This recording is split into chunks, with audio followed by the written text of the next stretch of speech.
Bharatiya Janata party के पूर्व राज्यसभा सांसद विनय कटियार ने अपने आवास पर पत्रकारों से बात करते हुए अयोध्या के विकास कार्य पर कटाक्ष करते हुए कहा कि विकास के कार्य में गुणवत्ता न होने से सरकार की नहीं पार्टी की भी बदनामी होगी।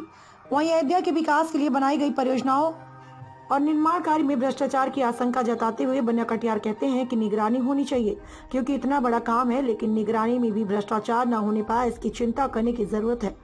उन्होंने उदाहरण देते हुए कहा, राम की पैड़ी पर इतनी निगरानी हुई कि निर्माण कार्य टूट गया। सारे लोग आए, मुख्यमंत्री आए, उनको भी दिखा दिया, ऊपर से बहुत अच्छा काम हो रहा है, लेकिन मसाला ऐसा डाल दिया गया कि एक ही बार में टूट गया, काम खत्म हो गया। ऐसा काम नहीं होना चाहिए। ऐसा काम करने वालों को दंडित किया जाना चाहिए। जिनके ठेके हैं उनको ब्लैक लिस्टेड करना चाहिए, उनसे रिकवरी करना चाहिए और उन्हें जेल में डाल देना चाहिए। अयोध्या में बस स्टेशन बना हुआ था, इसको लेकर जिस प्रकार से यात्रियों की संख्या को देखते हुए बंद किया गया है वह नहीं।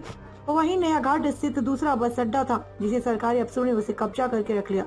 यह सबसे उपयुक्त बस अड्डे का स्थान है और उसे खाली रखना चाहिए।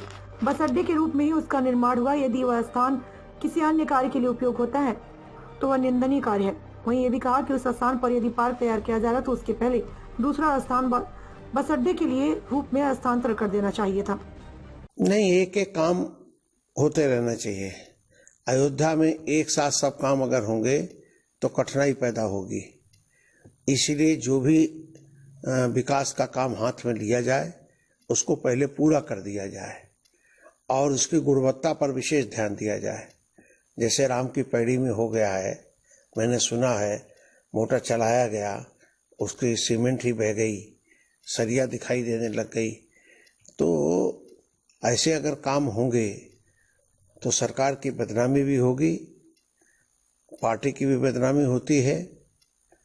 गुणवत्ता को ध्यान में रखते हुए और अतिशीघ्र काम हो उस पर ध्यान दिया जाए। नहीं, कोई कठिनाई होगी इसीलिए हैंडओवर नहीं कर रहे हैं।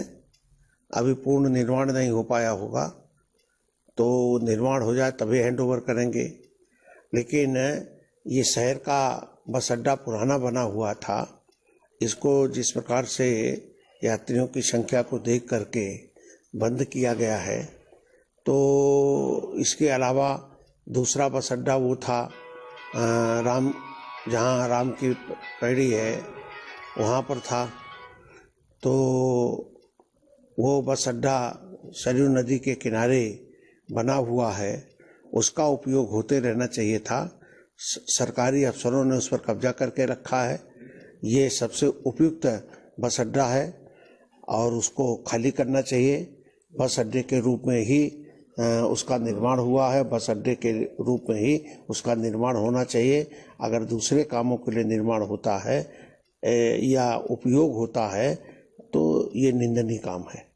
नहीं, अब वो जो भी पार्क बन गया है, पहले उस पार्क के बनने के पहले बस अड्डा को या दूसरे वैकल्पिक व्यवस्था को ध्यान में रखते हुए वो स्थानांतरण होना चाहिए था, तभी इस काम को पूरा करना चाहिए था।